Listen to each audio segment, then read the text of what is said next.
Hi friends, welcome back to my channel. അപ്പോൾ ഒരുപാട് നാളുകൾക്ക് ശേഷം വീണ്ടും ഞാൻ വന്നിട്ടുണ്ട്.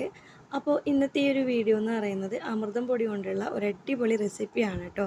അപ്പോൾ അതെങ്ങനെയാണ് ഉണ്ടാക്കുന്നത് നോക്കാം. അതിന് വേണ്ടിയിട്ട് ആദ്യം തന്നെ വേണ്ടത് 1 കപ്പ് അമൃതം പൊടിയാണ് കേട്ടോ. അപ്പോൾ ഈ ഒരു കപ്പ് എനിക്ക് ഇത്രേ ആവശ്യമായിട്ടുള്ളൂ. അപ്പോൾ അതുകൊണ്ടാണ് ഞാൻ ഈ ഒരു കപ്പ് എടുത്തിട്ടുള്ളത്.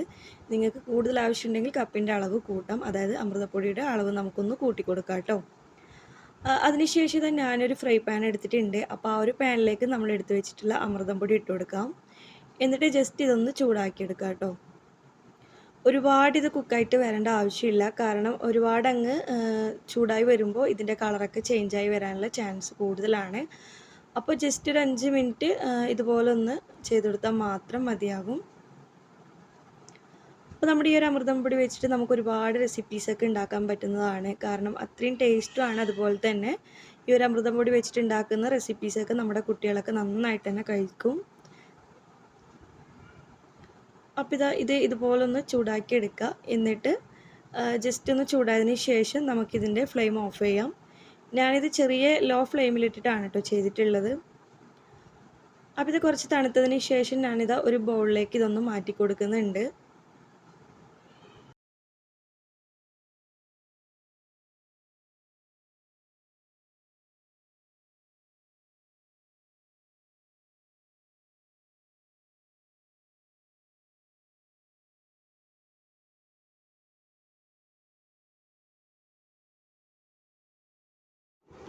അപ്പോൾ ഞാൻ മുഴുവനായിട്ടും ഈ ഒരു ബൗളിലേക്ക് ഇട്ട് കൊടുത്തിട്ടുണ്ട്. ഇനി ഇതൊന്ന് നമുക്ക് മാറ്റി വെക്കാം. ഈ ഒരു സമയത്ത് നമുക്ക് സെയിം ഫ്രൈ പാൻ തന്നെ വെച്ചിട്ട് നമുക്ക് ഇതിലോട്ടേക്ക് അണ്ടിപ്പരിപ്പ് ഒന്ന് വറുത്തെടുക്കണം കേട്ടോ. അപ്പോൾ ഞാനിവിടെ ഫ്രൈ പാനൊക്കെ കത്തിച്ച് വെച്ചിട്ടുണ്ട്. ഇനി ഇതിലോട്ടേക്ക് നമുക്ക് 1 ടേബിൾ സ്പൂണോളം ഗീ ഒഴിച്ച് കൊടുക്കാം.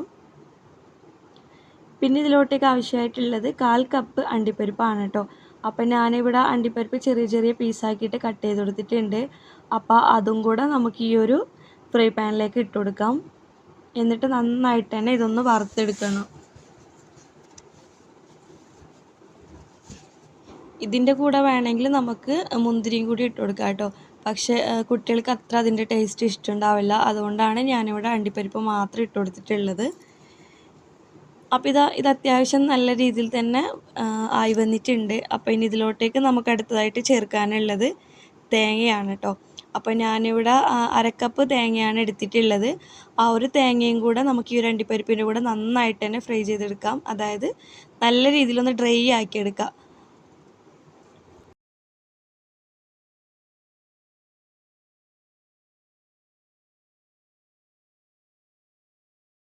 ഒരു 2-3 മിനിറ്റ് വരെ നമുക്ക് ഈ ഒരു തേങ്ങ നന്നായിട്ട് തന്നെ ഡ്രൈ ആക്കി എടുക്കാം.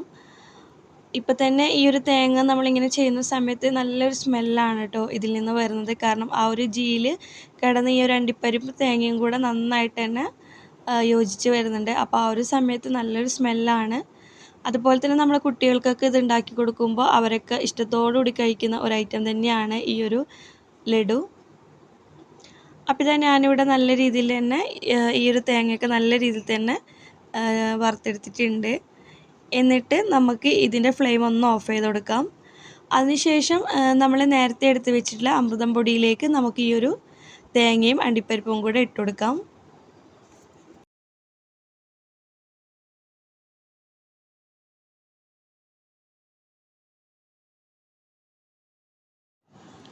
അപ്പോൾ ഞാനിവിടെ ഈ ഒരു തേങ്ങയും അണ്ടിപ്പരിപ്പൊക്കെ ഈ ഒരു അമൃതം പൊടിയും കൂടെ എല്ലാം ഒന്ന് ഇട്ട് കൊടുത്തിട്ടുണ്ട്. ഇനി നമുക്ക് നന്നായിട്ട് തന്നെ ഒന്ന് മിക്സ് ചെയ്തെടുക്കണം. അതിൻ്റെ ഇടയിൽ ഈ ഒരു പാത്രത്തിലേക്ക് എനിക്ക് ആവാത്തതുകൊണ്ട് തന്നെ ഞാൻ ഈ ഒരു പാത്രം മാറ്റിയിട്ടുണ്ടായിരുന്നു. എന്നിട്ട് ഇതുപോലെ ഒരു സ്പൂൺ വെച്ചിട്ട് എല്ലാ ഭാഗത്തും ഒരുപോലെ ഒന്ന് ഇളക്കി കൊടുക്കുക. അതായത് നമ്മുടെ ഈ ഒരു തേങ്ങയും അണ്ടിപ്പരിപ്പൊക്കെ അമൃതം പൊടിയുടെ കൂടെ നല്ല രീതിയിൽ തന്നെ യോജിക്കാൻ വേണ്ടിയിട്ടാണ് നമ്മളിതുപോലെ ഒന്ന് ഇളക്കി കൊടുക്കുന്നത്. ഈ ഒരു സമയത്ത് നമുക്ക് അടുത്തായിട്ട് ചെയ്യാനുള്ളത് ശർക്കര പാനി വേണം കേട്ടോ. അതിന് വേണ്ടിയിട്ട് ഞാൻ 1/2 കപ്പോളം ശർക്കര എടുത്തിട്ടുണ്ട്. ഇതൊരു 2 ആണിയാണ് എടുത്തിട്ടുള്ളത്.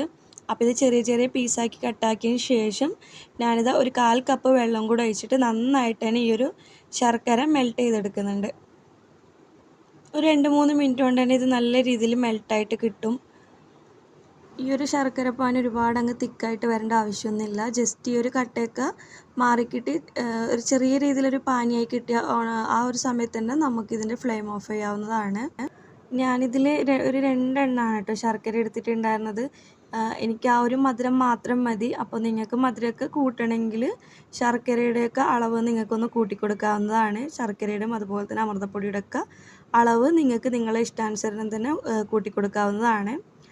അപ്പോൾ ഇത് നന്നായിട്ട് തന്നെ ഇവിടെ തിളച്ച് വരുന്നുണ്ട്. അപ്പോൾ ഈ ഒരു സമയത്ത് അത്യാവശ്യം കട്ടകളൊക്കെ മാറിയിട്ട് നല്ല രീതിയിൽ തന്നെ പാനിയായി വന്നിട്ടുണ്ട്. നല്ല രീതിയിലായതിനു ശേഷം നമുക്കിതിൻ്റെ ഫ്ലെയിം ഒന്ന് ഓഫ് ചെയ്ത് കൊടുക്കാം. എന്നിട്ട് നമുക്കിതൊരു അരിപ്പയിലൂടെ നേരത്തെ വെച്ചിട്ടുള്ള അമൃതം പൊടിയുടെ കൂടെ നമുക്കിതൊന്ന് ഒഴിച്ചു കൊടുക്കാം.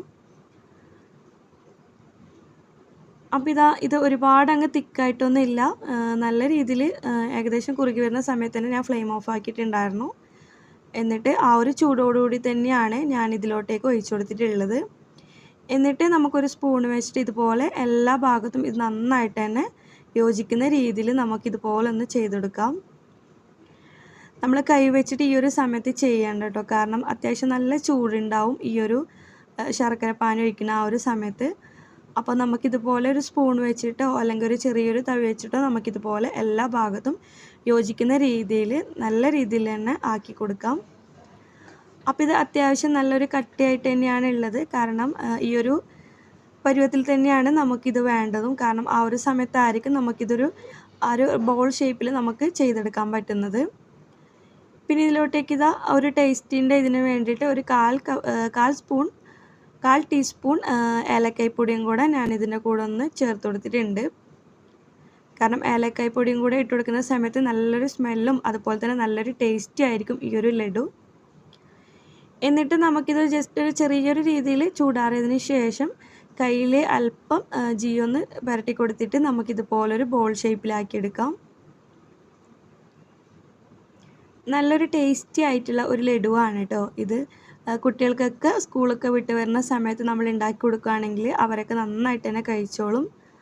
ഇവിടെ കുട്ടികൾക്കൊക്കെ ഒരുപാട് ഇഷ്ടമാണ് കേട്ടോ. അമൃതം പൊടി ആണെങ്കിലും അമൃതം പൊടി ഉണ്ടാക്കുന്ന ഇതുപോലത്തെയുള്ള ലഡുവൊക്കെ പിള്ളേർക്ക് കൊടുക്കുകയാണെങ്കിൽ ഭയങ്കരമായിട്ട് ഇഷ്ടമാണ്. അതുപോലെ തന്നെ അവർ വീണ്ടും വീണ്ടും വാങ്ങി കഴിക്കുന്ന ഒരു ഐറ്റം കൂടിയാണ് ഇതുപോലത്തെ ലഡുവൊക്കെ.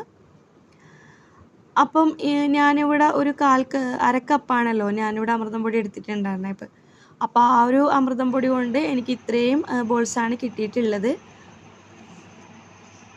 അപ്പോൾ എല്ലാവരും വീട്ടിൽ ഈ ഒരു ലഡു ഉണ്ടാക്കി നോക്കുക. അതുപോലെ തന്നെ വീഡിയോ ഇഷ്ടമായ ലൈക്ക് ചെയ്യാനും ഇതുവരെ ചാനൽ സബ്സ്ക്രൈബ് ചെയ്യാത്തവരാണെങ്കിൽ സബ്സ്ക്രൈബ് ചെയ്യാനും മറക്കരുത്. അപ്പോൾ അടുത്ത വീഡിയോ ആയിട്ട് വരുന്നവരായിരിക്കും. അസ്സലാമു അലൈക്കും.